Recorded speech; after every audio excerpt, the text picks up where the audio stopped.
Sleep hygiene वो practice है जो मैं आज आपको टिप्स बताना चाहूंगी, जिसे हम अगर अप्लाई करें कुछ लाइफस्टाइल चेंजेस या कुछ ऐसे एक्शंस जो हम रोज करें, तो आपकी माइल्ड इंसोम्निया यानी शुरुआती अभी जो तकलीफ है माइल्ड तौर पर नींद की, वो ठीक हो सकती है। दूसरा, मॉडरेट टू सीवियर इंसोम्निया की अगर आपकी ट्रीटमेंट चल रही है तो ये उससे भी सपोर्ट करता है। स्लीप हाइजीन के टिप्स बहुत ही ईजी हैं, ध्यान से सुने।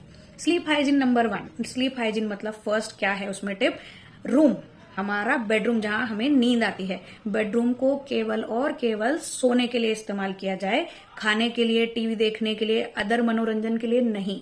क्यों? क्योंकि स्लीप डिसऑर्डर जिसे हो सकता है उसका एसोसिएशन निकल जाता है नींद से, उसका मैच द फॉलोइंग करते हैं ना, वो निकल जाता है ब्रेन का नींद से।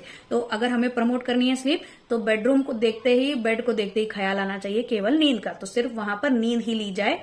सेकेंड, आपको रूम का एलटीएस फॉर्मूला याद रखना है। जो बेडरूम है उसमें एलटीएस मेंटेन करना है। एलटीएस क्या? एल माने उसका लाइट बहुत ज्यादा रहेगी रूम में तो दिक्कत हो जाएगी। ज्यादा लाइट से ब्रेन में सिग्नल जाता है कि सुबह हो गई है, तो एसोसिएशन ब्रेक हो जाएगा। तो हो सके तो जब आप सोने वाले हैं, फॉर एग्जांपल 10 बजे सोने वाले हैं, तो 8 बजे से वहां अंधेरा करके रखें। अंधेरे को देखकर, बेडरूम को देखकर, बेड को देखकर नींद का याद आता है, एसोसिएशन होता है ब्रेन का। इससे स्लीप, नींद की शुरुआत होने में आसानी होगी। सेकेंड, एलटीएस में टी, टेम्परेचर, काफी गर्म नहीं, काफी ठंडा नहीं, आपके बॉडी को सूट होने वाला टेम्परेचर मेंटेन होना चाहिए रूम में, बेडरूम में। तीसरा है साउंड, ऐसी जगह पर बेडरूम होना चाहिए जहां काफी ज्यादा शोर ना हो, इसकी वजह से भी नींद की समस्या आ सकती है। तो बेडरूम का एलटीएस मेंटेन रखें, यानी डार्कनेस, टेम्परेचर आपको जो सूट होता हो, और तीसरा साउंड वहां पे ज्यादा ना चाहिए। Kameng, relaxing dark room promotes good sleep. Okay, so second point. Third point है आपको 3-2-1 का रूल याद रखना है। 3-2-1 यानी क्या? 3 घंटे सोने से पहले आपने जो भी बेवरेजेस हैं वो ले लेने चाहिए, जैसे चाय, कॉफी वगैरह, ये सब 3 या 4 घंटे से पहले ही लेने चाहिए। 10 बजे सो रहे हैं तो 6-7 के बाद ना लेने। ये स्टिमुलेटरी एक्शन करते हैं, हमारा जो स्टिमुलेटरी सिस्टम है ना उसे एक्टिव कर देंगे, तो इनिबिटरी सिस्टम को एक्टिव होने का मौका नहीं मिलेगा, तो आपकी नींद प्रमोट नहीं होगी, आपकी स्लीपलेसनेस प्रमोट होगी, वेकिंग अप प्रमोट होगा। ओके, इनफैक्ट अल्कोहल भी नहीं लेना चाहिए 3 घंटे पहले नींद के, इससे भी काफी प्रॉब्लमेटिक आता है सिस्टम। और दूसरा, 3-1 में 2 hours before you should have done your dinner. मतलब 10 बजे अगर सो रहे हैं तो 8 बजे के बाद ना खाएं, 8 बजे के काफी पहले ही आप खाना खा लें। क्यों? और खाना भी हैवी नहीं होना चाहिए, हैवी मील, स्पाइसी मील को अवॉइड करें। क्या होता है, जब आप कम टाइम बचता है खाने और नींद के बीच में, तो आपको हार्ट बर्न होता है। रात के समय हमारा डाइजेशन सिस्टम स्लो होता है, जैसे सनसेट के बाद से। तो आपने लेट खाना खाया है और तुरंत सोने की कर रहे हैं, तो उससे क्या होगा कि आपका डाइजेशन ऑलरेडी स्लो है, वो यहीं रहेगा इसोफेगस में, स्टमक तक नहीं जाएगा, स्टमक से इंटेस्टाइन तक अभी जाता नहीं है, आप सोने जाओगे तो ये पोजीशन की वजह से ये जो स्टमक है इसका ऊपर है इसोफेगस, और यहाँ हार्ट बर्न होने लगता है, एसिडिटी जिसे हम कहते हैं, फिर से नींद टूट जाएगी। जितना हो सके खाना खाने के आधे पौन घंटे बाद थोड़ी mild exercise like walking should be done to promote sleep. तो इससे क्या होगा, रिफ्लक्स नहीं होगा, हार्ट बर्न नहीं होगा, फूड केमिकल जो फूड पार्टिकल्स हैं वो नीचे रहेंगे। अब 3-1 में 3 हो गया, 3 आवर्स बिफोर आपके बेवरेजेस हो जाने चाहिए and avoid alcohol. 2 hours before आपका फूड हो जाना चाहिए, एंड यूजुअली हो सके तो light meal, less spicy. Okay, and third, 3-1 1 hour before पूरे डिजिटल गैजेट शट हो जाने चाहिए, इंक्लूडिंग मोबाइल, टीवी, लैपटॉप और एनी डिजिटल थिंग। क्यों? क्योंकि 1 घंटे पहले से अगर आपने बंद कर दिया है तो ब्लू लाइट एमिट नहीं होगी। जो मोबाइल स्क्रीन डिजिटल से ब्लू लाइट एमिट होती है वो आंखों के द्वारा ब्रेन को सिग्नल देती है सुबह का सिग्नल मिला तो आपका ब्रेन आपको सोने नहीं देगा, फिर से स्लीपलेसनेस प्रॉब्लम होगा। 3-1 का रूल याद रखें। अब मैं आपको नेक्स्ट पॉइंट बताना चाहूंगी। किसी को दूध अगर सूट होता है तो आप 3-4 घंटे पहले लास्ट मील, लास्ट डिनर की तरह, जैसे ओट्स मिल्क लोग लेते हैं रात में, या कोई भी डाइट में दूध लेता है जिसे सूट होता हो, जिसे लैक्टोज इंटॉलरेंस है, जिसे एसिडिटी होती है दूध से, वो ये पॉइंट अवॉइड करें।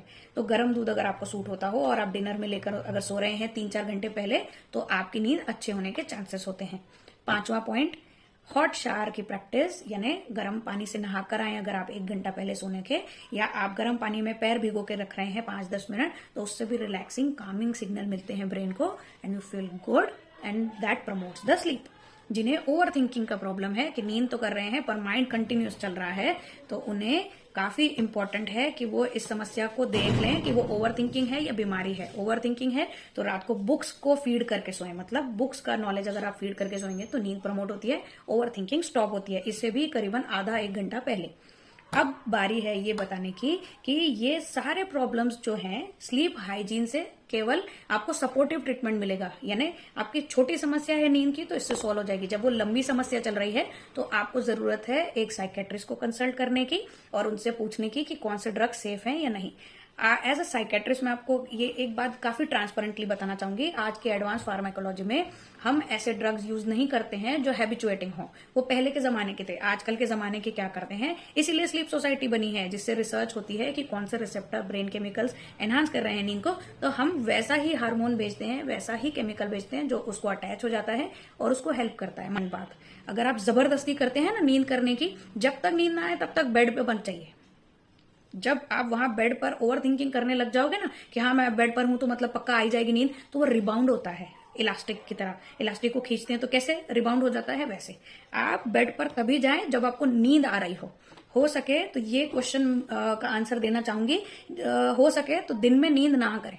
आप जो हार्ड वर्कर्स होते हैं ना, जैसे लेबर्स हो गए, स्टूडेंट्स हो गए जिनका काफी हार्ड वर्क होता है बाय ब्रेन, या टीचर्स हो गए, हाउसवाइफ्स हो गई जिनका हार्ड वर्क चलता है, इन्हीं कैटेगरीज के लिए हम ये सलाह देते हैं कि दिन में आधे घंटे से पौन घंटे का नैप इनफ है और अच्छा है। आधा पौन घंटे का जो नैप है वो स्लीप डिसऑर्डर वालों के लिए नहीं, जो हार्ड वर्कर्स हैं, जो मैंने 4 कैटेगरी बताई उनके लिए अच्छा है। बाकी जिन्हें स्लीप प्रॉब्लम है वो केवल ट्राई करें रात को ही सोने का, अवॉइड कीजिए कि आपका टाइम कंसिस्टेंसी चेंज ना हो। अगर आपकी 10 से 8 सोने की आदत है, as far as possible keep it the same. Also I want to say, अगर आपको इनिशियल इंसोम्निया है ना, जैसे 10 की जगह 1 बजे नींद आ रही है, तो स्लीप हाइजीन के लिए एक और टिप बताती हूँ। सुबह अगर लेट उठ रहे हैं, क्योंकि नेचुरली रात को लेट सो रहे हैं, तो जो सुबह लेट उठ रहे हैं, सपोज 8 की जगह 9, तो उसे 8 बजे की अलार्म लगा के स्ट्रिक्टली उठ जाएं, तो आप देखेंगे धीरे धीरे रात को 1 की जगह आप 12 बजे सोने लग जाएंगे, क्योंकि हमारी क्लॉक चेंज होती है। हमारे ब्रेन में हाइपोथैलेमस में एक सर्केडियन रिदम यानी स्लीप की एक अलार्म क्लॉक होती है। आप सुबह 1 घंटा जल्दी उठेंगे तो रात को भी शिफ्ट हो जाता है 1 घंटा, तो आपको जल्दी 1 घंटा पहले नींद आएगी। इसे प्रैक्टिस करें। और अगर ये सब टिप्स काफी जल्दी याद नहीं हो रही हैं तो टेंशन नहीं लेने का, आप उन ये सारे डिटेल्स कैप्शन में डाल दे रहे हैं। Please do watch, subscribe my channel and do watch other videos. Thank you.